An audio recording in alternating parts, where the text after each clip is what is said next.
लोकसभा निवडणुकीतील मतमोजणी उद्या होणार असून सर्वांचं लक्ष निवडणूक निकालाकडे लागून आहे।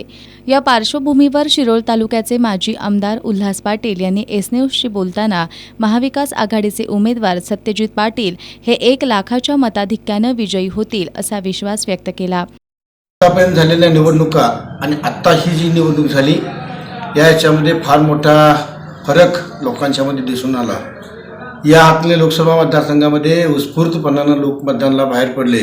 त्याचं कारण सत्ताधाऱ्यांच्या माध्यमातून ज्या पद्धतीने सर्वसामान्य लोक, नागरिक, नोकरदार, व्यापारी, सर्वसामान्य लोक यांच्याबद्दलची जी भूमिका सत्ताधाऱ्यांच्या माध्यमातून पाहिजे होती तशा पद्धतीचं वातावरण असून सुद्धा सत्ताधारी पक्षाने काही काम फारसं केलेलं नाही आणि या सगळ्याचा उद्रेक म्हणून या निवडणुकीकडे बघितलं पाहिजे। त्यामुळं सत्यजित आबांच्या माध्यमातून महाविकास आघाडीचा उमेदवार म्हणून ज्या लोकांच्या भावना होत्या त्या लोकांनी आतापर्यंत वेगवेगळ्या माध्यमातून व्यक्त केल्यात आणि मतदानाची टक्केवारी आणि लोकांच्यातला उत्साह बघून निश्चितपणानं मला खात्री आहे यावेळेला महाविकास आघाडीचे उमेदवार सत्यजित आबा किमान 1 लाख ते लाखाच्या पुढच्या मताधिक्यानं विजयी होतील याच्याबद्दल माझ्या मनामध्ये शंका नाही आहे।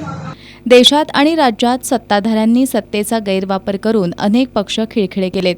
त्यानंतर लोकसभा निवडणुकीत एकहाती सत्ता आणायचा कुटील डाव आखला, परंतु सर्वसामान्य जनतेनं तो डाव उधळून लावला असून जनतेला बदल हवाय असं मत त्यांनी व्यक्त केलं। नाही, संपूर्ण महाराष्ट्रामध्ये शेजारचा कोल्हापूर शहर मतदारसंघ असेल, सांगली असेल किंवा पुढे जाऊन माढा, सातारा, आमच्या राजाभाऊ आजींचा मतदारसंघ जो नाशिक आहे त्याच्यामध्ये, त्याशिवाय भिवंडी, ठाणे, कोकण पट्टा या सगळ्या भागामध्ये सामान्य माणसांची एकच अपेक्षा आहे की याच्यामध्ये बदल झाला पाहिजे आणि या